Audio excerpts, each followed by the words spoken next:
سلام زخبركم تخاتلتنا كم يصنحكم امباركس ناي ساعات زي زينان مغلصيتاتن هيزا ميصكم اللهو مجمرتاكن ارستاتو ازرارابي كوين بزعبا زلو سمم اثيوبيان سوماليلاندن زوصا سفيح مغلصن تنتنان سوماليلاند نسمم اثيوبيان سوماليلاندن تنكا يختبل غليصاتو ጉዳይ ወደ በርበራ ጉልባብ ምርቃን ሶማሊያውያን ኣብታት ዝብል አርእስቲ ብናቅፋ ፕራስ ዝወፀ መግለጺ ፓርላማን ካቢኔ ሚኒስትራትን መንግስቲ ሶማሊያ ህጹጽ አኺባ አካይዱ ውሳኔታት ወሲኑን ዝብሉን ካልኦትን ሒዝና መጽናኩም ኣለና ሰናይ ምክትታል ፍሕ መግለጺ ብዛዕባ እዚ ኣዘራራቢ ኮይኑ ዘሎ የሰመመ ኢትዮጵያን ሶማሊላንድን መንግስቲ ኢትዮጵያ ድሕርቲ ማሊምስ ፕሬዚደንት ሶማሊላንድ ዝተበጽሐ ስምምዕ ኢትዮጵያ ኣፍ ደገ ባሕርን ክትረክብ ዘኽእል ስምምዕ ከም ዝተፈራረመት ይገልጽ ዘሎ ገለ መንግስታውያን ማዕከናት ዜና ኢትዮጵያ ወናኒት ኣፍ ደገ ባሕሪ ከም ዝኾነትን ኣቃሊሕን እቲ ሰነድ ስምምዕ ኣብ መንጎ መንግስቲ ኢትዮጵያን ኣብ መንጎታ ንገዛእ ርእሳ ከም ሃገር ትጽውዕ ግን ካብ ዝኾነት ሃገር ከም ሃገር ኣፍልጦ ዘይተዋህባ ሶማሊላንድ ዝተበጽሐ ስምምዕ ኮይኑ ኢትዮጵያ ብጽሒት መንገዲ ኣየር ሂባ 20 ኪሎ ሜትር ዝሽፍን ገማግም ባሕሪ ካብ ሶማሊላንድ ክትረክብ ዘኽእል እዩ ተባሂሉሎ ቀዳማይ ሚኒስትር ኢትዮጵያ አብ አሕመድ አቀደም አቢሉ ሙናን አፍ ደገ ባሕርን ሃገሩ ናይ ሞትን ህይወትን ጉዳይ ምዃኑ ገሊጽ መንባሩ ዝዝከር እዩ እቲ ቀዳማይ ሚኒስትር ኣብ ጥቅምቲ ነዚ ምስ በለ ካብ ሃገራት ኤርትራ ጅቡቲን ሶማልያን ተሪር ግብረ መልሲ ኣስዒብሉ ኣብቲ ዘባውን ወጥሪ ኸቲሉ እዩ ብፍላይ ከዓ ምስ ኤርትራ ናብ ኩናት ከይምራሕ ኣብ ስጋት ፈጢሩ ጸኒሑ ኣሜሪካውን ብምኽንያት መበል ሓደ ዓመት ዝኽሪ ውዕል ፕሪቶሪያ መንገዲ አንቶኒ ብሊንከን ኣብ ዘመሓላለፈቶ መልእኽቲ ክልቲአን ሃገራት ኤርትራን ኢትዮጵያን ምባልዩ ግዛኣታዊ ሓድነተን ተኸባቢረን ካብ ዝኾነ ዓይነት ምትኹታህ ክቆጠባ ለቦ ኣመሓላሊፋ ነይራ ዝርዝር ናይቲ ትማሊ ኣብ መንጎ ኢትዮጵያን ሶማሊላንድን ዝተበጽሐ ስምምዕ ናብ ህዝቢ ገና ይተዘርግሕን ዘሎ እንተኾነ ብመንገዲ ቤት ጽሕፈት ቀዳማይ ሚኒስትር አብይ አሕመድ ዝወፀ መግለጺ እቲ ሰነድ ኢትዮጵያ ኣፍ ደገ ባሕሪ ብዘተኣማምን ደረጃ ንኽትጥቀም ዘለዋ ባህጊ ግሁድ ንምግባር መንገዲ ክጸርግ እዩ ኢሉ ኣማኻሪ ሃገራዊ ድሕነት ቀዳማይ ሚኒስትር ኣምባሳደር ሬድዋን ሁሴን ብግዲኡ እቲ ስምምዕ ኢትዮጵያ ብኽራይ ወታደራዊ ማዕስከር ሓይሊ ባሕሪ ክትተክል ዘኽእል ከም ዝኾነ ኣነጺሩሎ እቲ ስምምዕ ብወገን ኢትዮጵያ ኣዝዩ ዓብዪ ዲፕሎማሲ ዓወት ከም ዝኾነ እዩ ዝግለጽ ዘሎ ኣብ ኣዲስ ኣበባ ምስ ፕሬዚደንት ሶማሊላንድ ሙሳ ቢሂ ኣብዲ ዝፈረመ ቀዳማይ ሚኒስትር አብይ አሕመድ ድሕሪ እቲ ስምምዕ ኣብ ዘስፈሮ ጽሑፍ እግዚኣብሔር ዝተመስገነ ይኹን ጥራይና ክንብል ንኽእል ኢሉ ፕሬዚደንት ሙሲ ቢሂ ኣብዲ ብወገኑ ብመሰረት ትስምዕ ኢትዮጵያን ሶማሊላንድ ከም ነጻ ሃገር ኣፍልጦ ንኽትባ ዘኽእል ከም ዝኾነ እዩ ገሊጹ ካብ ሶማልያ ዝተዋህበ ግብረ መልሲ እቲ ሰነድ ስምምዕ ምስ ተኸተመ ካብ ፖለቲከኛ ሶማሊላንድን ማሕበረሰብ ክልቲአንን ዝተፈላለየ ግብረ መልሲ ዝወሃብ ዘሎ ካብቲ ንሶማሊላንድ ከም ኣካል ግዛኣቱ ዝሓስባ መንግስቲ ሶማልያ ኣብቲ ናይ ሎሚ ህጹጽ ኣኺባ ዘካየዶ ውሳኔታት ዝወሰኖ ውሳኔ ኣስፊሩሎ ብዙሓት ኣብ ጽፍሒ ሓላፍነት ዝሰርሑ ሶማልያውያን ፖለቲከኛታት እቲ ስምምዕ ዘይሕጋውን ዘይቅቡልን ምዃኑ እዮም ዝገልጽ ዘለዉ ፕሬዚደንት ሶማልያ ነበር ዓብዱላሂ ፋርማጆ ኣብ ፌስቡክ ኣብ ዘርግሖ ጽሑፍ እቲ ኢትዮጵያ ብዝስዕ ካብ ሪፓብሊክ ሶማልያ መሬትን ባሕርን ንምርካብ ዝገበረቶ ስምምዕ ነቲ ክመጽእ ዝኽእል ሓደጋ ዘይመዛዝንን ናጽነትን ሓድነትን ሃገር ዝግህስን እዩ ኢሉ ቀዳማይ ሚኒስትር ሶማልያ ነበር መሐመድ ሁሴን ሮብለ ብወገኑ ነቲ ስምምዕ ብምቋም ኣብ ፌስቡክ ኣብ ዘርግሖ ጽሑፍ እቲ መንግስቲ ኢትዮጵያ ዝተወስደ ስጉምትን ዘገርምን ዘጣዕስን እዩ እቲ ስምምዕ ንመሬታዊ ሓድነት ዝግህስን ኣብ መላእ ቀርኒ ኣፍሪቃ ህውከት ዘስዕብን እዩ ኢሉ እቲ ካልእ ተሪር ግብረ መልሲ ዝሃበ ቀዳማይ ሚኒስትር ሶማልያ ነበር ሐሰን ዓሊ ካይረዩ ንሱ እቲ ኣብ መንጎ ቀዳማይ ሚኒስትር አብይ አሕመድን ሙሲ ቢሂ ዓብዲን ኣብ ኣዲስ ኣበባ ዝተበጽሐ ስምምዕ ብትሪ ኣኹንኖ እዚ ስምምዕ ንሃገራዊ ሓድነት ሶማልያ ዝግህስን ዘጻረርን እዩ ኢሉ ሚኒስትር ውጥን ዓለም ለኻዊ ምውሃድን ሶማልያ ዝነበረ ዓብዱራሕማን ኣይተን ብወገኑ ሶማልያውያን ብቕልጡፍ ብሓይልን ግብረ መልስን ክህቡ ብምጽዋዕ እቲ ብኢትዮጵያ ዝተበጽሐ ስምምዕ ንመላእ ቀርኒ ኣፍሪቃ ናብ ፖለቲካዊ ቅልውላው ዘሸምም ከም ዝኾነ ገሊጹ እቲ ስምምዕ ብሶማሊላንድ ብኸመይ ተራእዩ ሚኒስትር ባህልን ሓበሬታን ከምኡ'ውን ወሃቢ ቃል ሶማሊላንድ ዓሊ ሓሰን መሐመድ ኣብ ኤክስ ኣብ ዝጸሓፎ መልእኽቲ እቲ ስምምዕ ታሪኻዊ ከም ዝኾነ ብምግላጽ 20 ኪሎ ሜትር ገማግም ባሕሪ ፕሊስ ክራይ ሂብካ ኣፍልጦ ክትረክብን ቁጠባዊ ዕቤት ከተመዝግብን ዓብ ለውጢ እዩ ኢሉ ምክትል ሚኒስትር ጉዳያት ወጻኢ ሶማሊላንድ ዝነበረ ዓብዲ ናስር ዑመር ጀማ ኣብ መንግስታዊ ቴሌቪዥን ሶማሊላንድ ኢልዎ ተባሂሉ ኣብ ዝተዘርግሐ ጽሑፍ እቲ ስምምዕ ታሪኻዊ ዓወት ከም ዝኾነ ብምጥቃስ ኣብ መንጎ ክቡር ፕሬዚደንት ሙሴ ቢሂ ዓብድን ቀዳማይ ሚኒስትር ዶክተር አብይ አሕመድን ዝተበጽሐ ስምምዕ ነቲ ስምምዕ ዘይተቐበሎ ብዙሕ ሕማቕ ዘረባታት የስምዑ ኣለዉ እዚኦም ህልውናን ምዕባልን ሶማሊላንድ ዘይወሓጠሎም ወገናት እዮም ኢሉ ትብል እታ መደበር ቴሌቪዥን ብኻልእ ወገን ፖለቲካ ሶማሊላንድ ዝከታተሉ ወገናት እውን ኣብቲ ስምምዕ ዘለዎም ተቃውሞን ደገፍን የስምዑ ኣለዎ ተወላዲ ሶማሊላንድ ጠበቃ ጉለድ ፈድፋክ መንግስቲ ኢትዮጵያ ብወግዒ ማዕስከር ሓይሊ ባሕርን ክሃንጽ ዘኽእሎ መሬትን ኣፍ ደገ ባሕርን ረኺበ መባሉ ይቃወም اتخساب حجي فليتنا زلنا سند سممع تفريم يزبليو انتخنا بزوح كنتصارن كقلات انزلو نتبتات علو كينيتي إثيوبيان سوماليلاند خم هاجر أفلتو مهبا سوماليلاند خبز سمعزي انت يخترب بحسبلك من لسلو زد تحساسب حتويو يبل اتطبقا أسعبو قوام سوماليلاند بريزيدنت كل عالم لخوين وعلات يفرم يبليوم انت خنا من محياشات سممع ببايتو سوماليلاند يزقبر سخنا سممع بايتو خيتسمم علو أبايتا أيتكبر نيو سلازي اتسممع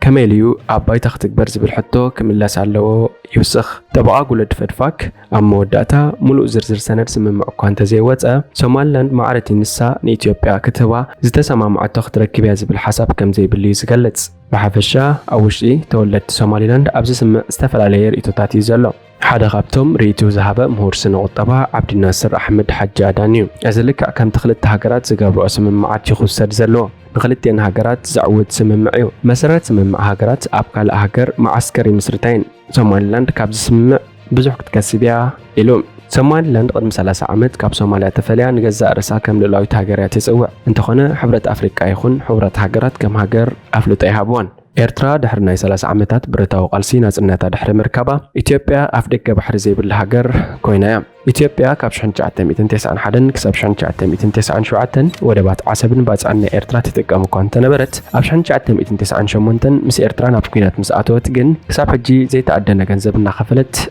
بجهتها تتقام زلا أب 2018 إثيوبيان سوماليلاندن ናይ حبرات إمارات عرب كوبانيا دي بي وورلد أبار بارهانيصو 51 مئتويت أبزوننا ودب 19 مئتويت بركي كهلوا زخل سمع كتمن منبارن إفلت انتخنا إثيوبيا أبتسممع استزرزر نتبتات كتمال إسلازي كالت اتسممع أبكلتشان إسرانكلتن فريسو سوماليا نسممع إثيوبيان سوماليلاندن تونكو ياخت بالجليساتو إثيوبيا من سوماليلاند بصحته سممع أفدك بحري حقاو مسرت كم زي بلون تكبار تونكو يا خمس خنن سوماليا تحساسيبا منكس سوماليا لو مسؤول سوز أخي بقابين مستر دحر مكيادو أبزوت مجلسيو اتسممع تقبلنت كم زي بلو جليسو سوماليلاند قدم 3 عامات كاب سوماليا تفاليا رئيس محدار كونتا أوجت حبرة أفريقيا يكون حبرات هاجرات كم هاجر أفلتو يهابون منكس إثيوبيا دحرت مالمس بريزيدنت سوماليلاند استبعد سممع إثيوبيا أفدك بحرن خطركب زخل سند كم زختمت يجليسو قال منكس تاين مع كانت زينة إثيوبيا ونانيت أفدك بحر خمس خونت أقالهن نسي عبو إثيوبيا أمزاي ناتنات سوماليلاند أفلتو خطب كم سسمامعت يجلس على منستر قدياتو تاع إثيوبيا منستر ديتا أمبسادر مسغانو أرجا نتسم عملكيتو أبزها بريتو منكس إثيوبيا نترأس محدار سوماليلاند خماجر كترأس خل عالم لخو أفلتو كاب إثيوبيا مركب أبسم مبصحاب مجلس نزوت أتم مجلس خمس قبلو أفلتو أمباسادر مسغانو زم حلال فز ملختي إثيوبيا أفدك بحر مركب مسن سوماليلاند أفلتو خطب مخانا عملكيتو كاب منكس إثيوبيا استوهبه ناي فلماري إيتوي النعبة زغيد زلو قطبا إثيوبيا بركت زبلو ودبات كم زدليو زقلص أمخار دحنت قداماي منستر أمباسادر ريدوان حسين بغديو أبزهبو مغلصي مسكالوت قربا بتهاجرات تجمر زرب كم زلو بمتقاس بفلاي مس إرترا بزرزر زرب تجميرو أبغل بوتا دويللو إلو متصفت قداماي منستر إثيوبيا دحرت تستخدم وعل أبزوت مغلصي بتسند إثيوبيا أفدك بحري بزت أمام درجة نختكم زلو بهاك جهود مغبر منقد خسرجيو إلو قداماي منستر إثيوبيا أب أحمد أقدم أبيلوم منن أفدك بحرن هاجرو نايموتن هيوتني قداي مخانو جليسو منبرو ذكريو نحبراو نايمر دأسند كم مجلس علامة زوت سر كوينو ناب حقاوي كيادو على مرح خل أتمع بعلب خلتي وجن كم حدن عبيد دبلوماسي أسقم تيزر أزلو نسوماليلاند كم أكل جزءتا التريا سوماليا جن نتسمع بالتريتا عملا أبي تبي أزركب أمباسادراون مزوعة أفليتا منجس سوماليا تسمع حقا مسرت زي بلون نلقاهن تهاجر زي تحسن مخانيو قاليزو أتزوت أمجلس واسيخو نزسقمتي كم نجر مسحتاري قطرون نتدرو مس بزح بدوهات سك على سلو زوا سناي قربتنان سلامن من رجعن زعن كفيو إلو قداماي منستر سوماليا حمزة عبد باري حزبي هذا إلو خصن نحون التحساسي بلو نمكلخال هاجر توفاينت كم زلنا كرجاجت الله مدلي حدا خفال مريتنا بحرنان أيرنان كتحس لزيكل بخلو حقا من قدي ككلا خلوي قبل بتاوخ أبسترالو غازيت أو مجلسي حبيرو سوماليا بايتوس التحبرات هاجراتن حبرات أفريقيان بزعبازي قداي كزتي خم تدلي كليس الله زرزر نايتي أمونغو إثيوبيان سوماليلاند استبصح سممع نابز بي كان يتزرك حنزلو بريزيدنت سوماليلاند موسي بيهي عبدي اتسمم إثيوبيا أمزاي أبستوسن أوان سوماليلاند كم ناس هاجر أفلتو خم تهب زقلص كفل 5 تقالله ገሊጹ። ሚኒስትሪ ጉዳያት ወጻኢ ሶማሊላንድ ድሕሪኡ ኣብ ዝሃቦ መግለጺ እቲ ታሪኻዊ ስምምዕ ኢትዮጵያ ንሓይልታት ባሕራ ናብ ባሕሪ ክትኣቱ ዘረጋግጽ እዩ። እዚ ድማ ንሪፓብሊክ ሶማሊላንድ ወግዓዊ ኣፍልጦ ዝህብ ኮይኑ ንሃገርና ርኡይ ዲፕሎማስያዊ ምዕራፍ ምዃኑ ዘመልክት እዩ ኢሉ። እቲ ሚኒስትሪ ወሲኹ ሶማሊላንድ ንሓይልታት ሓይሊ ባሕሪ ኢትዮጵያ ን50 ዓመታት ዝተኻረየ 20 ኪሎ ሜትር ዝነውሓቱ ገማግም ባሕሪ ብምሃብ ኣብ ክንድኡ ካብቲ ሃገር ኣፍልጦ ከም ትረክብ እውን ነቲ ፕሬዚደንት ብምጥቃስ ገሊጹ ኣሎ። ጉዳይ ወደብ በርበራ ጉልበት ምረቓን ሶማላውያን ኣብ ትሕቲ ዝብል ኣርእስቲ ብናቅፋ ፕረስ ዝወፀ መግለፂ። ሶማላውያን ድሕሪ ምውዳቕ መንግስቲ ሰይድ ባርህ ኣብ ዝሓለፈ ልዕሊ 3 ዕቁድ ብሰንኪ ምትእትታው ምዕራባውያንን ቀዳሚት ስርዓት ጀንዳ ወያነን ወይ ኢትዮጵያ ዘጋጠሞም ውግእ ሓድሕድ ስርዓት ኣልቦነት፣ ሃይማኖታዊ ጥሩፍነት፣ ድኽነት፣ ስደት ዓለም ፀማም እዝኒ ዝሃበቶ ኣስካሕ ክሕኳ እንተነበረ ኣብ ልዕላውነት ሃገሮም ግን ዋጋ ዕዳጋ ዝኣተውሉ ኣጋጣሚ የለን። ርጉፅ እዩ ሶማላውያን ከም ደቂ ሓንቲ ሃገር ሓደ ቋንቋ፣ ሓደ እምነት፣ ተመሳሳሊ ባህልን ልምድን ዘለዎም ክነሶም ክተኣምኖም ብዘጸግም ብጎይቶት ኩናት እናተመቃቐሉ አንቆራታት ፈልዮም ሓድሕድ ተሃነኺቶም እዮም። ሕጂ ካብቲ መሪር ተመክሮ ብመጠኑ ተማሂሮም እንዳግመ ምትንሳእ ሃገረ ሶማልያ ፍኒሕኒሕ ኣብ ዝበለሉ እዋን ድማ እዚ ነውራም እዋናዊ መንግስቲ ኢትዮጵያ ክንዲ ከም ጎረቤት ንሓበራዊ ሰላምን ጸጥታን ምትሕጋዞምን ናብ ሓድነት ዓባይ ሶማልያ ኣወንታዊ ተራ ክንዲ ምስራሕ ሳዕቤን ብዘየገድስ ሶማል ከይሓየለትን ከይሰመረትን ድኸም ተኸላ ብምባል ኣፍ ደገ ባሕሪ ንምርካብ ምስ ዞባውያን ኣመሓደርቲ ሓደ ነውራም ስምምዕ ጌርና ይብልለው። እዚ ንህዝቢ ኢትዮጵያ ኣጋጢሙ ካብ ዘሎ ውሽጣዊ ቁጠባዊ ቅልውላዋትን ሕድሕዳዊ ግርጭታትን ኣብ ክንዲ ቆኑዕ ፍታሕ ምንዳይ ካብ ሕሉፍ ከይተምሃረ ናይ ኣጀንዳ ምቕያር ብሉይ ዕሸላዊ ፖለቲካ ፀወታ ክፃወት ይርአ ኣሎ። እዚ ለላዕላይ እኳ እንተኾነ መጻኢ ናይዚ ጉዳይ ከመይ ክኸውን እዩ ግን ግዜ ኸርኤና እዩ። ኣብ መደምደምታ ሓደ ኣረጋጊፅና ክንዛረበሉ ንኽእል ግን ሶማላውያንን ንውሽጣዊ ፍልላያቶም ንጎድኒ ገዲፎም ንድሕነትን ልኡላውነትን ሃገሮም ብሓደ ሓቢሮም ንምምካት ናይ ጉልበት ምረቓ ክስተት ምዃኑ እቲ ወረ ኣብ መራኸቢ ብዙሃን ምስተናፈሰ ኣብዘን ዝሓለፋ ውሕዳት ሰዓታት ሰፈሮም ከም ዝተንከፎም ዕኮት በቲ ዓዊልካ ናይ ምዝራብ ባህርያቶም ብሓባር ኣብዪ ኣሕመድ ግደፍ ቁስሊ ናይ ትጉዳእና ይብሉ ኣለዉ። ላማን ካቢነ ሚኒስትራትን መንግስቲ ሶማልያ ህፅፅ ኣኼባ ኣካይዱ። ምምሕዳር ኣብዪ ኣሕመድ ምስ ሶማሊላንድ ኣትይዎ ዘሎ ንልኡላውነትን መሬታዊ ሓድነትን ሶማልያ ዝጥሕስ ስምምዕ ስዒቡ ብፕሬዚደንት ሼክ ሓሰን ማሕሙድ ዝተመርሐ ፓርላማን ካቢነ ሚኒስትራትን መንግስቲ እታ ሃገር ሎሚ ጥሪ 2024 ህፅፅ ኣኼባ ኣካይዱ ውዒሉ። ኣብቲ ብቐዳማይ ሚኒስትር እታ ሃገር ሓምዛ ዓብዲ ባረ ተመሪሑ ዝተኻየደ ነድርን ቅጥዖን ዝዓብለሉ ኣኼባ ምምሕዳር ኣብዪ ኣሕመድን ሶማሊላንድን ከቲሞሞ ዘለው ውዕል ብምንጻግን ብምኹናንን ቅሉዕ ትሕሰት ልኡላውነትን መሬታዊ ሓድነትን ሶማልያ ዝሕመረቱ መልእኽቲ ድሕሪ ምሕላፎም ኣብ ኢትዮጵያ ዘሎ ኣምባሳደሮም ኣቶ ዓብዱላሂ ዋራፍ ድማ ናብ መቃድሾ ክምለስ ወሲኖም። ቀዳማይ ሚኒስትር ሓምዛ ንመሬት ባሕርን ኣየርን ሶማልያ ዝደፈረ ዝኾነ ይኹን ሓይሊ ክንገጥሞ ኢና ክብል መዲሩ። ኣፈ ጉባኤ እቲ ሃገር ዓብዲ ሓሺ ብወገኑ መሬት ኮነ ባሕሪ ሶማልያ ተራቕሑ ጥሪት ወይ ጠለበጊዕ ኣይኮነን መሸጣ ናብ ዕዳጋ ዝቐርብ ክብል ነቲ ስምምዕ ብትርኾን ኢኑ። ፕሬዚደንት ሶማልያ ሼክ ሓሰን ማሕሙድ በወገኑ ልኡላውነትን መሬታዊ ሓድነትን ሶማልያ ዘይጋስን ናብ ዋጋ ዕዳጋ